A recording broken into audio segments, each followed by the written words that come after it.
Hello students, I am here again for the further explanation of the poem An Elementary School Classroom in Slum, which is very interesting and important poem of your book Flamingo. This poem is written by Stephen Spender. Stephen Spender was an English poet and an essayist. He was a lecturer, journalist and a critic also. His poetry was very individualistic and deals with social and economic problems. He took a keen interest in politics and declared himself to be a socialist and pacifist. If we focus on the theme of the poem, An Elementary School Classroom in Slum highlights the harsh realities of life experienced by children in slum. It also highlights the pathetic and miserable condition of children living in slum. The poet depicts the dismal state of poverty through depressed, dull and dejected faces of the children of the slum.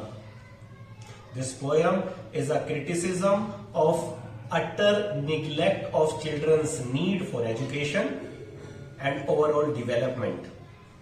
The poet also highlights social injustice and class inequalities prevailing in the society. The poet makes a frantic call to the educated and affluent sections of societies to improve the condition of these children whose only hope is education. The poet expresses his sorrow over the grim fact that society at large, humanity at large and government in particular adopt an unsympathetic attitude towards these children. This poem is bitter criticism of condition of education in state-run schools in slum.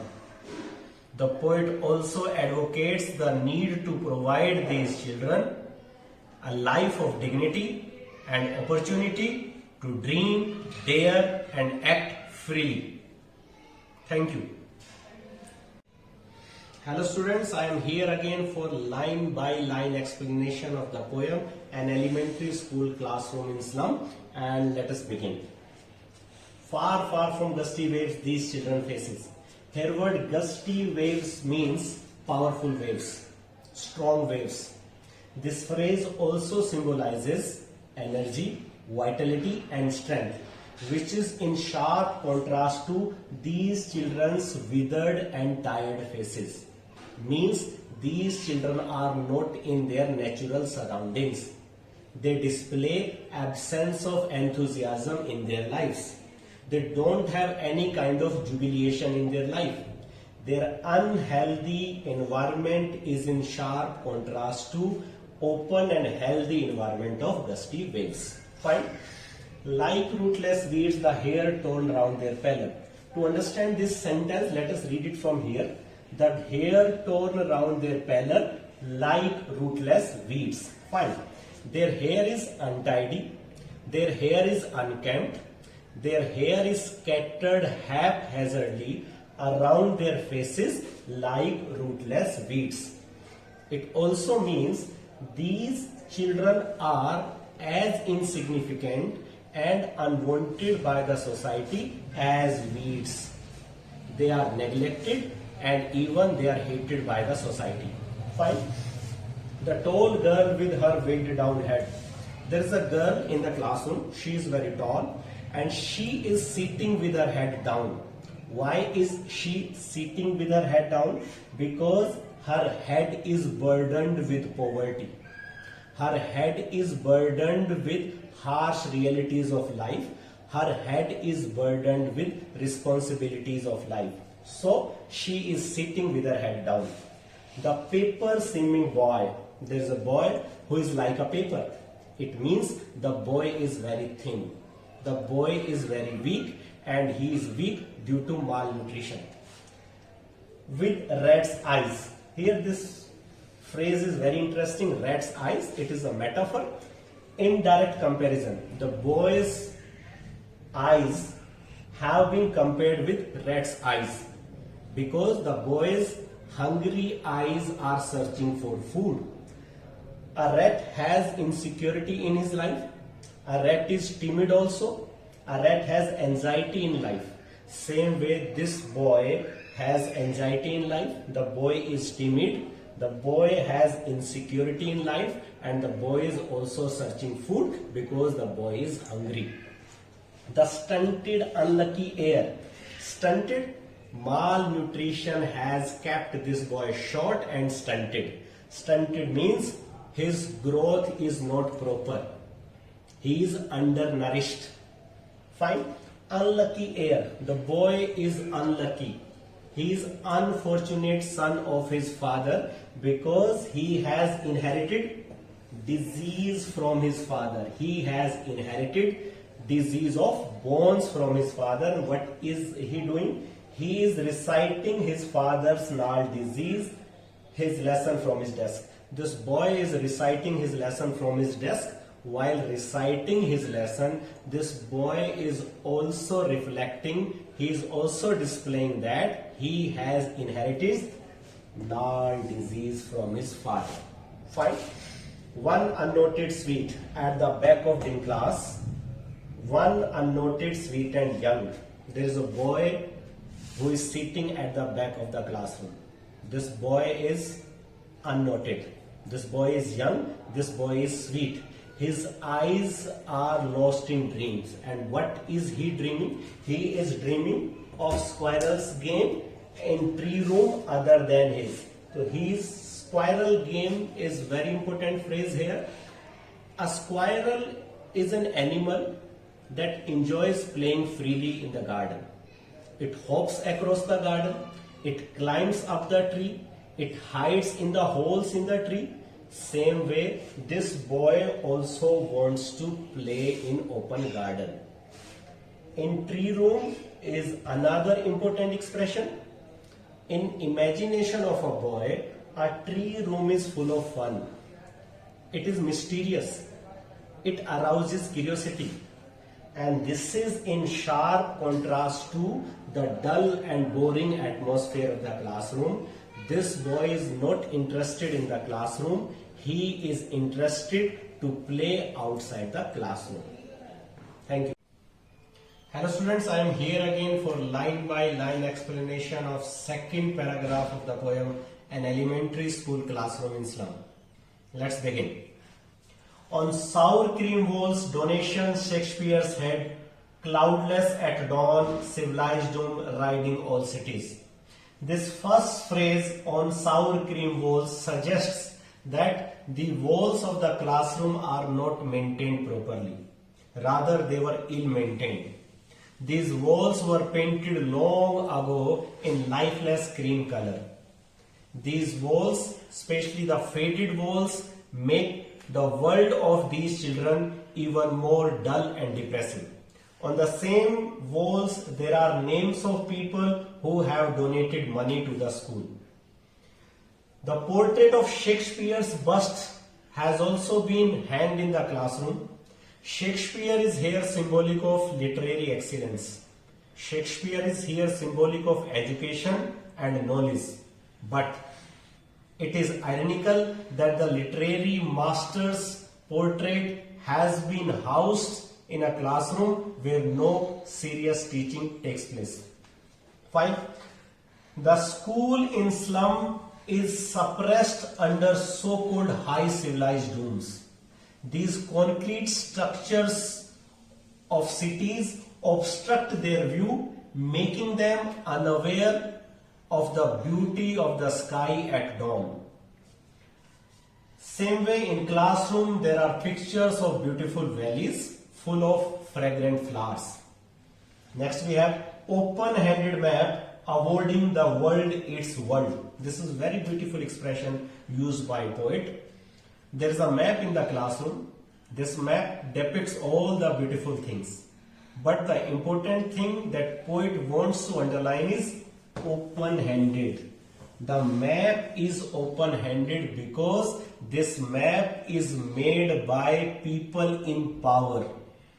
This map is made by powerful people. And another expression, awarding the world its world. The people, the powerful people made the world as per their need. They made the map as per their requirement. The way they want the world to be, they have made it accordingly. Fine. Next we have, and yet for these children, these windows, not this map, their world. For these children, this map is not their reality. This map is not their real world, or we can say this map fails to depict their real world. For these children, their real world is their windows. From these windows, they can see their future, and their future is painted with fog. The future is painted with fog is used here metaphorically. In winter, fog blurs one's view. Same way, these children's future has been blurred by uncertainty. The society has adopted an unsympathetic attitude towards these children. That's why their future is painted with fog. Their future is black, their future is bleak. A narrow street sealed in with a lead sky, far, far from rivers, cape and stars of world. Here we have with a lead sky.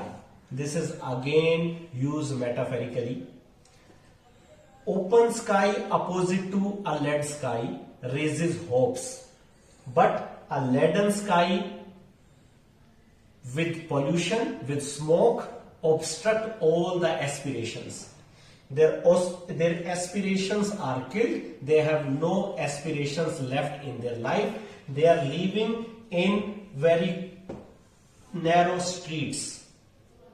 They can visualize only a narrow path enclosed by dull sky that also keeps them miles away from vast natural world of rivers, mountains and stars of the world.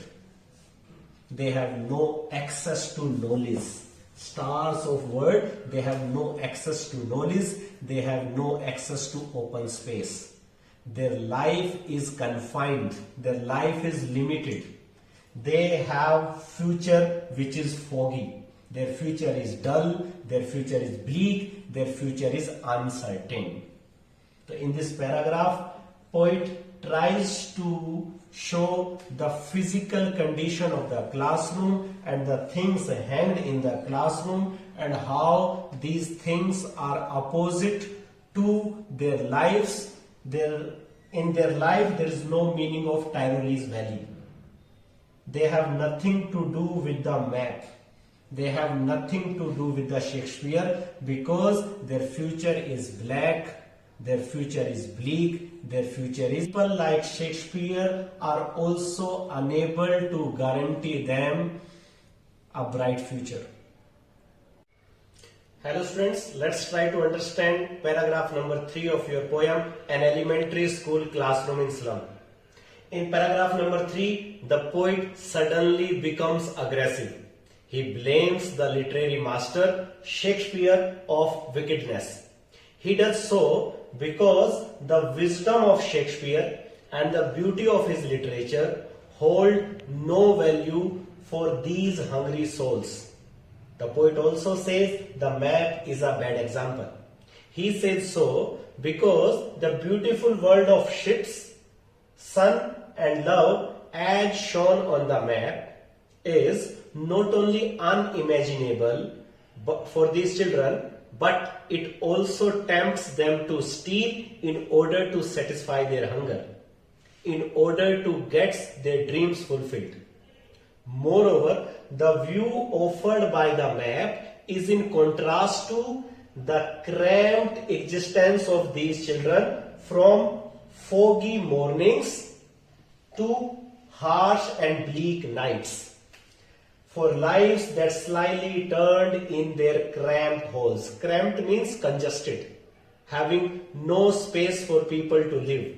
They live in hovels. The expression here used suggests that the sustenance and the survival of these children go unnoticed by the government and the people in power. 5. On their slag heap these children. These children live in a place that is like heap of garbage and dust. Wear skins peeped through by bones and spectacles of steel with mended glass. Wear skins peeped through by bones.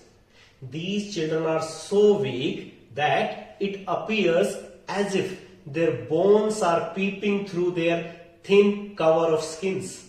They are like skeletons. Moreover, these children wear discarded spectacles of steel mended with scratched glasses. While sitting on slag heap wearing discarded glasses, these children look like the bits and pieces of glass on stones. This expression suggests their aspirations, their hopes, and all their ambition lie neglected and scattered. All of their time and space are foggy slum. The anxiety of poet reaches to its height when he suggests that the entire life of these children is dull and depressing slum. They have dejections, they have suffering, they have miseries in their lives. Fine. So blot their map with slum as big as doom. The poet suggests the people in power to blot their map with the pictures of slum, in spite of the fact these pictures are as scary as doom. Doom means death. Life in slum is worse than death. This is what poet wants to convey. So in paragraph number 3, we have so many images and symbols like ships and sun, cramped holes, like bottle bits on stones, to suggest that the life of children in slum is depressing, is full of neglection. Fine. It suggests they have miseries in life, they have dejections in life, they have suffering in life. Hello students, let's try to understand the last paragraph of the poem, An Elementary School Classroom in Slum. In last paragraph, the poet becomes suggestive all of a sudden. He appeals to the governor, inspector, visitor to make their efforts to improve the condition of children in slum. The poet wants this map to become their reality. But at present, their reality is their windows. And these windows have shut upon their lives like catacombs. Catacombs means underground burials. These are living a life as if they are already dead. Their lives are sealed in these cemeteries of slum. The poet appeals to administration to liberate these children from horrible and dirty slums and let these children breathe in a healthy environment. The poet wants these children to run carefree on golden sands, in green fields, because the lives of children should not be confined within walls. The poet wants these children to enjoy their right, to enjoy their fundamental right, that is right to education. These children should be provided books to read. They should not only learn from books but from nature also. The poet ends the poem with a very positive sentence, history theirs whose language is the sun. It means only those people have registered their names in the history who had knowledge, who had skill, who had ability. The poet wants these children to gain knowledge. The poet wants these children to develop their skills, to develop their abilities, so that they can also register their name into history. The poet wants these children to be provided a life of dignity. The poet wants these children to dream. The poet wants these children to dare. The poet wants these children to live a life freely. Poet wants justice for these children. The poet wants social equality for these children. Thank you.